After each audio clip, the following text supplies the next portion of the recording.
Assalamualaikum warahmatullahi wabarakatuh. Perkenalkan, kami dari kelompok 5 akan menjelaskan materi mengenai inventarisasi praktikum biologi SMA kelas 11 beserta alat dan bahan yang dibutuhkan. Berikut merupakan anggota dari kelompok 5.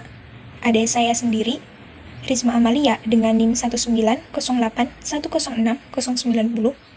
Lalu ada rekan saya sebagai pemateri kedua yaitu Vina Nurul Arifah dengan NIM 19081061111.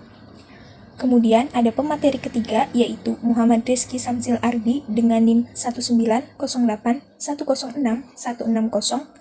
Dan yang terakhir ada Siti Fatimah sebagai pemateri keempat dengan NIM 19081061178. Pokok bahasan yang akan dibahas pada materi yang akan kelompok kami sampaikan, yang pertama adalah mengenai pengertian laboratorium, yang kedua, fungsi laboratorium biologi, yang ketiga, pengertian inventarisasi laboratorium, yang keempat, materi yang dijadikan praktikum biologi di SMA kelas 11, yang kelima, pengelolaan inventarisasi praktikum biologi SMA kelas 11 yang baik, dan yang terakhir, ada kesimpulan. Materi pertama yaitu pengertian laboratorium.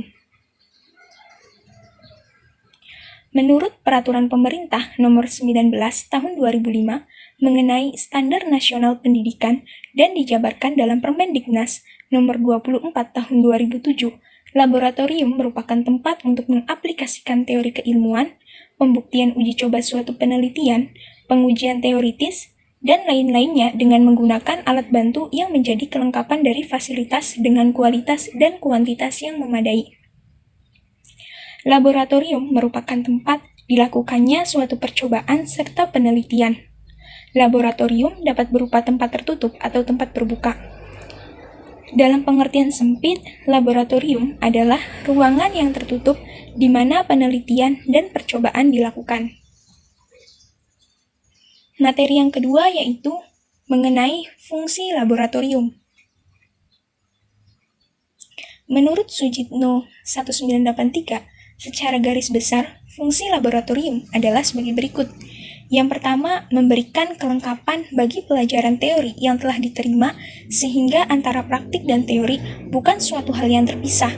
Keduanya saling berkaitan, saling kaji-mengkaji, dan saling mencari dasar. Yang kedua, memberikan keterampilan cara bekerja ilmiah kepada siswa. Yang ketiga, memberikan dan menumbuhkan keberanian untuk mencari hakikat kebenaran ilmiah dari objek, baik itu dari lingkungan alamiah maupun lingkungan sosial. Yang keempat, menambahkan keterampilan dalam menggunakan alat dan media yang telah tersedia untuk mencari dan menemukan kebenaran. Dan yang kelima, menumbuhkan rasa ingin tahu siswa sebagai modal sikap ilmiah seorang calon ilmuwan.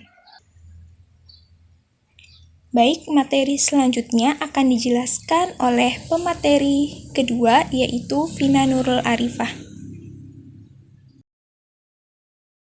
Perkenalkan, nama saya Vina Nurul Arifah dengan NIM 19081061111. Sebagai pemateri kedua akan menyampaikan mengenai pengertian inventarisasi laboratorium dan materi yang dijadikan praktikum biologi di SMA kelas 9.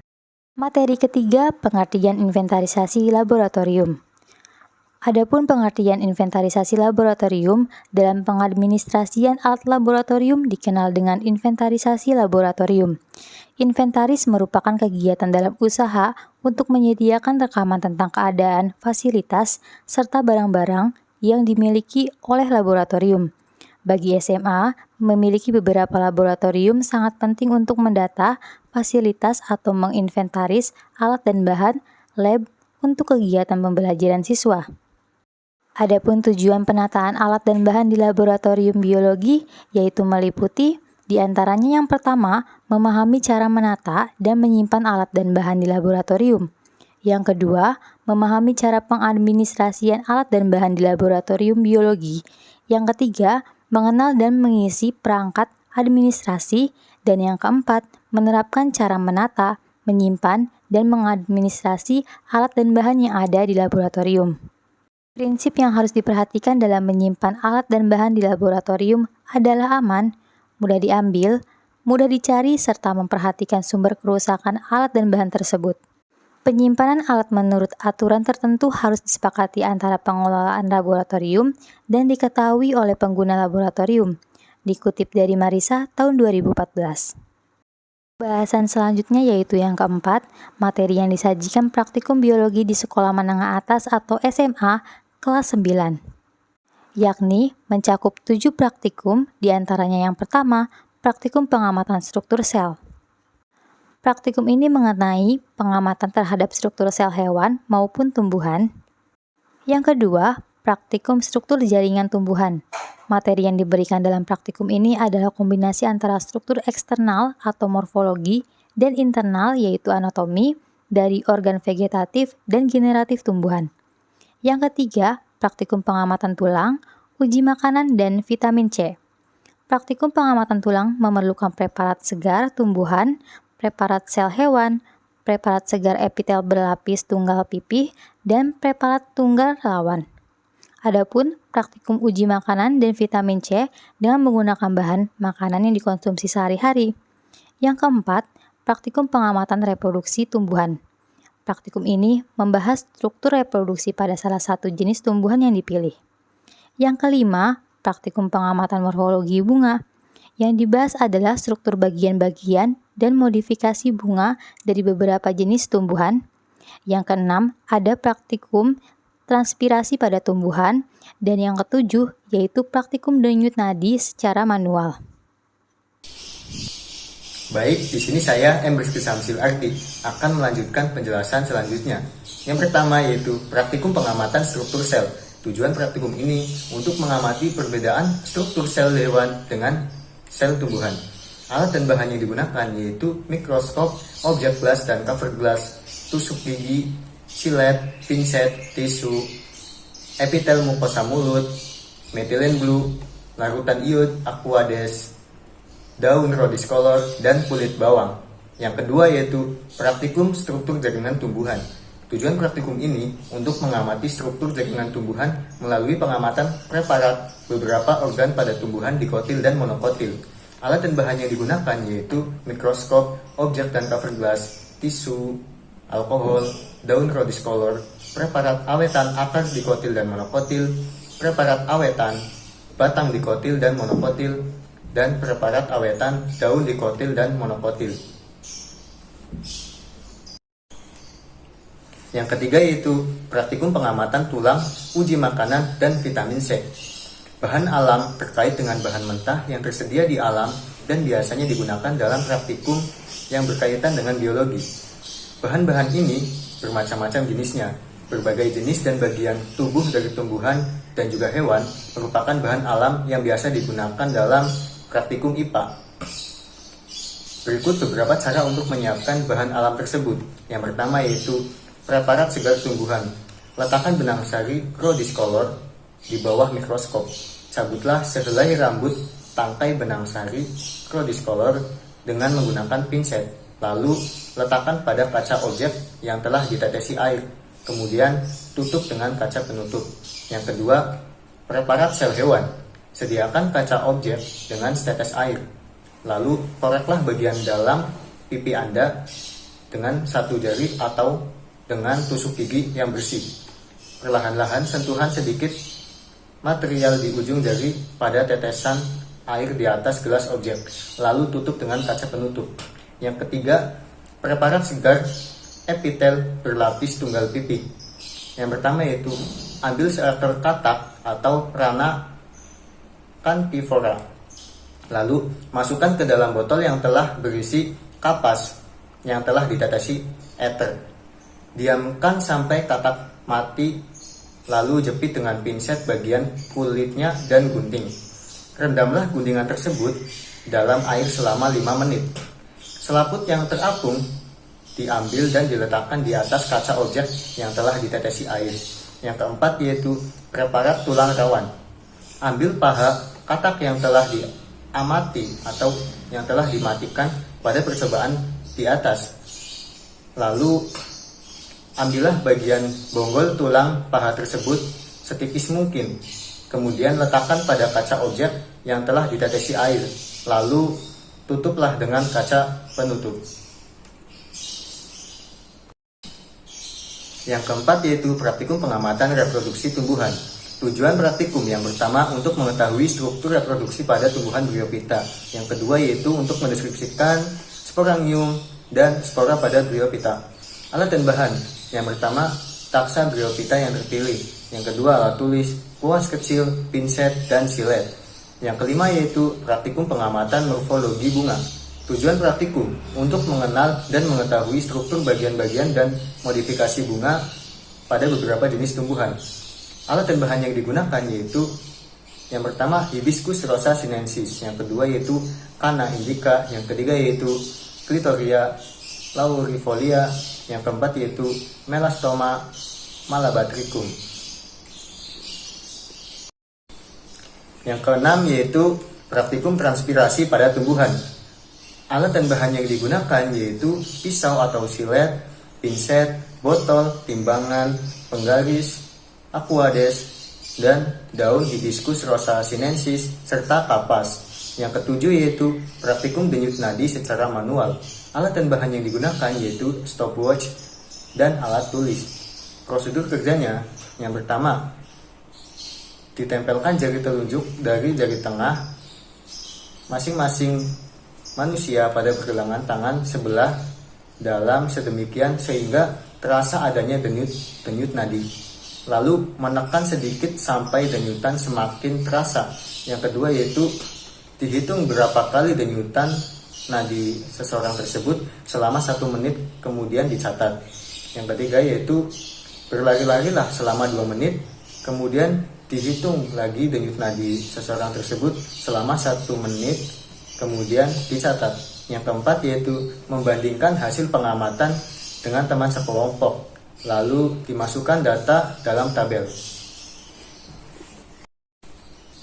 Penjelasan selanjutnya yaitu mengenai penataan alat dan bahan praktikum biologi SMA kelas 9. Penataan alat-alat merupakan sebagian kecil dari fungsi manajemen laboratorium.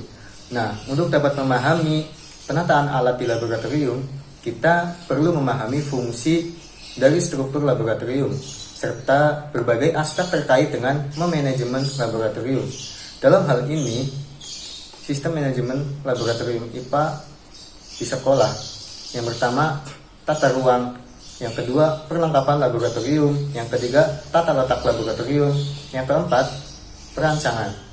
Pemikiran sistematis, analitis, dan strategi tentang kegiatan yang harus dilakukan.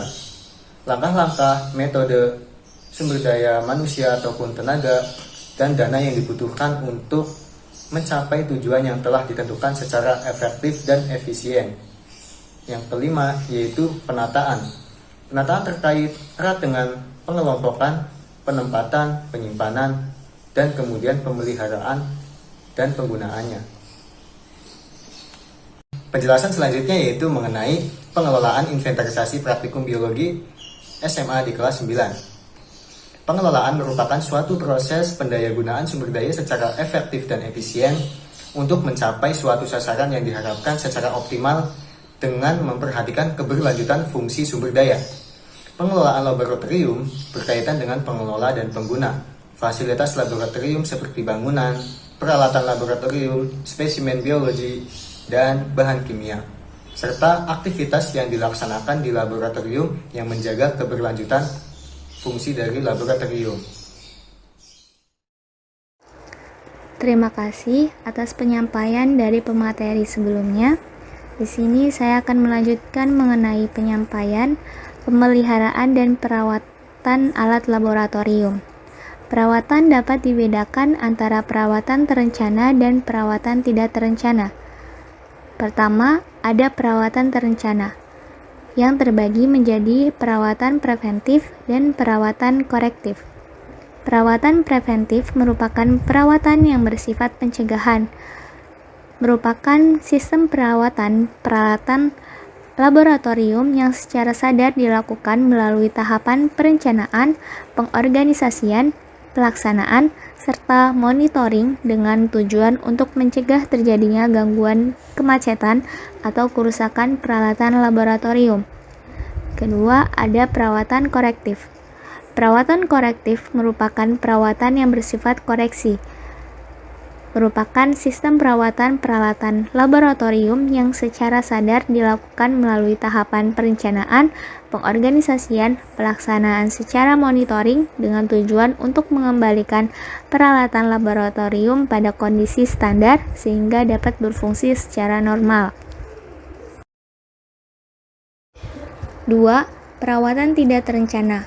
Karena tidak direncanakan sebelumnya, maka juga disebut dengan perawatan darurat. Peralatan laboratorium memiliki beberapa tujuan yang mencakup: pertama, agar peralatan laboratorium selalu prima, siap dipakai secara optimal. 2. Untuk memperpanjang umur pemakaian. Ketiga, untuk menjamin kelancaran kegiatan pembelajaran. Keempat, untuk menjamin keamanan dan kenyamanan bagi para pemakainya.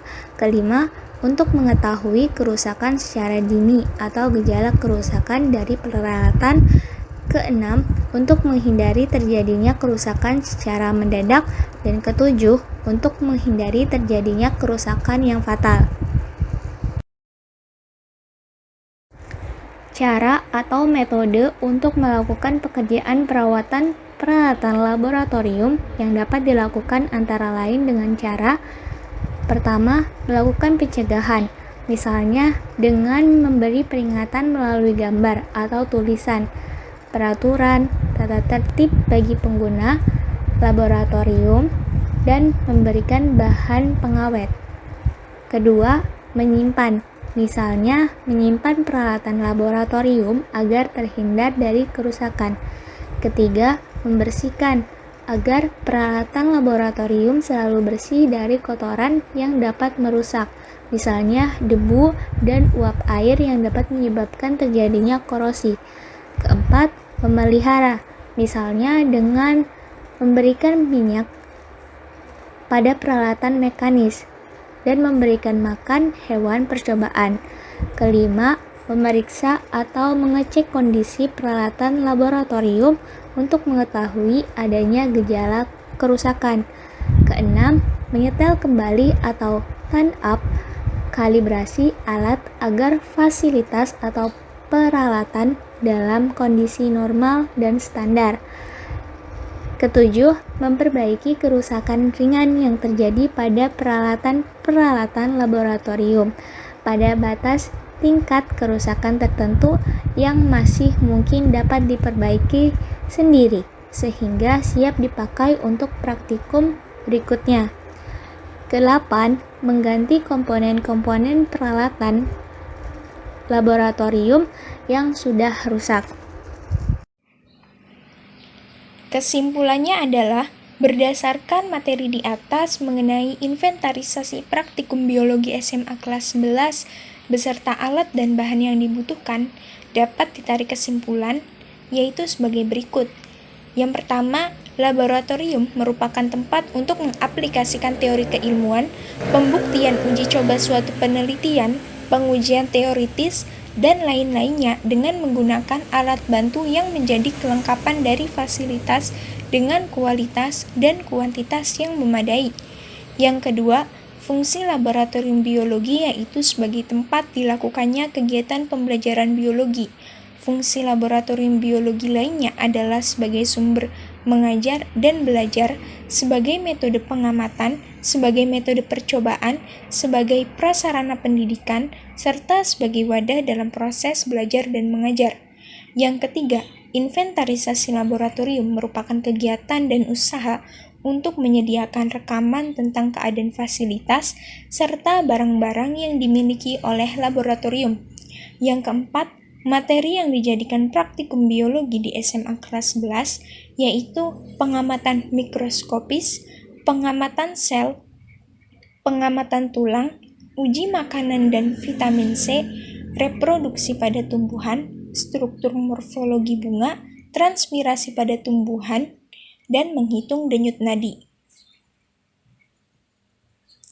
Baik, cukup sekian materi yang kelompok kami sampaikan. Kurang lebihnya mohon maaf. Terima kasih. Wassalamualaikum warahmatullahi wabarakatuh.